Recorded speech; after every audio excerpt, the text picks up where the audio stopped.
La siguiente lección. ¿Cómo diseñar una metodología en análisis de redes?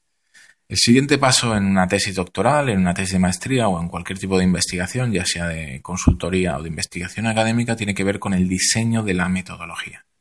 Bueno, ¿cómo es el diseño de la metodología cuando estoy usando análisis de redes?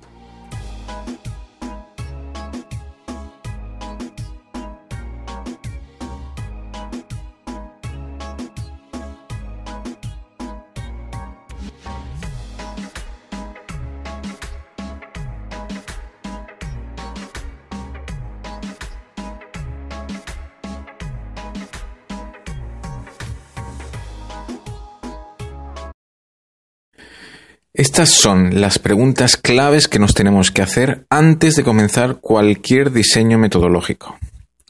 Puede que ya tengamos decidida nuestra pregunta de investigación, puede que ya tengamos decidida que vamos a aplicar análisis de redes, pero antes de comenzar a diseñar el método, es decir, antes de comenzar a recoger cualquier tipo de dato, nos debemos preguntar, primero de todo, cuáles son los actores que van a formar parte del análisis. Es decir, voy a tener que seleccionar cuáles son los nodos o vértices, es decir, los actores, la población de estudio, aquellas personas que me va a interesar averiguar cómo están relacionadas entre sí. La segunda pregunta que me debe realizar es cuáles son las relaciones entre estos actores o entre estos nodos. Es decir, debo seleccionar los indicadores relacionales, es decir, ¿cómo voy a relacionar a los actores que he seleccionado en la pregunta número 1? En la pregunta número 1, repito, selecciono a los actores. En la pregunta número 2, selecciono los indicadores relacionales, aquellas posibles relaciones entre los actores o entre los nodos.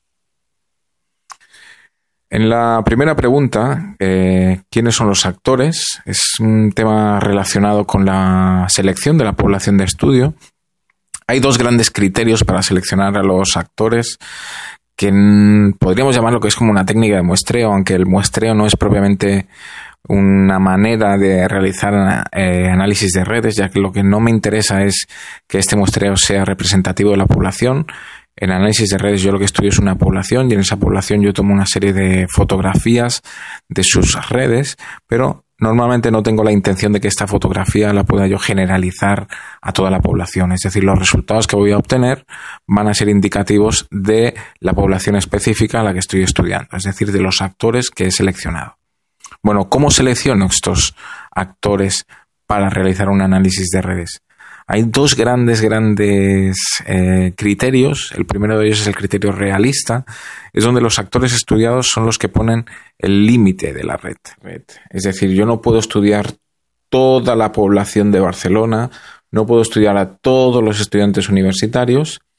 Me enfoco en algún lugar, es decir, pero son los actores los que van poniendo el límite. Es decir, yo selecciono los actores de una clase y estos actores van nominando a todos sus amigos. Son ellos los que ponen el límite de la red. Es decir, pueden indicarme amigos universitarios, pueden indicarme amigos no universitarios, pueden indicarme a sus padres, pueden indicarme a sus primos. Es decir, son los actores los que me van a señalar las personas con las que se relacionan y son ellos mismos los que van a poner el límite a lo que ellos consideran cuál es su red. En cambio, el criterio nominalista, que es otra manera de seleccionar a los actores de la red, es el investigador el que pone los límites de la red. Si yo estoy analizando la red de una clase en concreta, como investigador voy a poner el límite, aunque solo los estudiantes me puedan señalar a personas que se relacionan dentro de la clase. Esto no significa que los estudiantes no se relacionen con otras personas fuera de las aulas, pero como investigador solo me interesan las relaciones que ocurren dentro del aula, por tanto voy a poner unos límites a que la red estudiada solo sea aquella ocurrida dentro de una clase. Y por tanto, como el investigador es el que pone los límites a la red, el criterio por el que se seleccionan los actores es el criterio nominalista. Ambos criterios de selección de los actores para un análisis de redes son igualmente válidos y dependen totalmente del objetivo de investigación. Es el objetivo de investigación el que señalará los actores que van a formar parte del análisis y cómo se van a seleccionar estos actores. Si mediante un criterio donde van a ser los propios investigados los que van a poner el límite de la red, o va a ser el investigador el que va a poner el límite de lo que se puede considerar la red de estudio.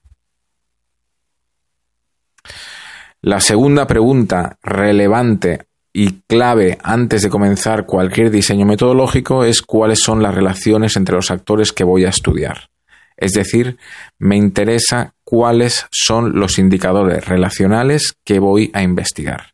No puedo comenzar ninguna investigación de análisis de redes si no tengo decidido antes cuáles van a ser los indicadores relacionales, es decir, cuáles van a ser las líneas posibles con las que se van a conectar los actores. Es decir, en la primera pregunta selecciono los actores, en la segunda pregunta decido cuáles van a ser los posibles enlaces con los que se van a conectar estos actores. Y a la hora de seleccionar los indicadores relacionales, en la segunda pregunta, he de hacerme 3 subpreguntas que van a ir referidas a cómo son estos indicadores relacionales. En la primera subpregunta va a ir referido a si me interesa estudiar solamente la relación simple o binaria, es decir, la existencia o no existencia de relación, o en cambio me va a interesar estudiar la intensidad de las relaciones. En la segunda subpregunta, referida a los indicadores relacionales, voy a tener que decidir si son relaciones dirigidas o asimétricas o en cambio son relaciones no dirigidas.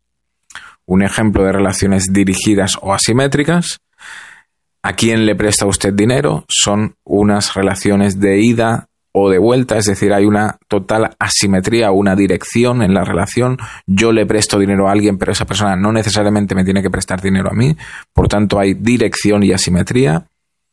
O el otro ejemplo pueden ser indicadores relacionales que hagan referencia a relaciones no dirigidas o simétricas. ¿Con quién va a comer usted? Cuando usted va a comer con alguien, la otra persona automáticamente come con usted. Es decir, ahí hay un tipo de relación no dirigida o simétrica. No hay una cuestión de influencia, no hay una cuestión de asimetría. Las relaciones de comer juntos o compartir algo normalmente son relaciones no dirigidas o simétricas. Finalmente, la tercera subpregunta referida a los indicadores relacionales tiene que ver si lo que voy a estudiar son relaciones de actor por actor, es decir, relaciones adyacentes, es decir, cuáles son las personas con las que se relaciona en su espacio de trabajo, es decir, la relación entre personas con personas, o va a hacer referida, el indicador relacional también puede hacer referencia a relaciones de afiliación, es decir, a qué organizaciones pertenecen los trabajadores de esta empresa. Los trabajadores no van a seleccionar otros actores, sino que van a seleccionar organizaciones o eventos a los que asistan y por tanto van a ser relaciones de personas con organizaciones o de personas con eventos. Estas 3 subpreguntas son claves a la hora de decidir sobre los indicadores relacionales y las voy a tener que especificar en mi investigación, en mi tesis o en mi informe, porque son la manera en que yo describo cómo estoy midiendo las conexiones entre los actores. En otro vídeo podréis ver más detallado esta diferencia entre relaciones adyacentes y relaciones de afiliación y explicada con varios ejemplos, ya que son 2 tipos de redes diferentes y son 2 tipos de maneras de procesar la información en los software informáticos de manera diversa.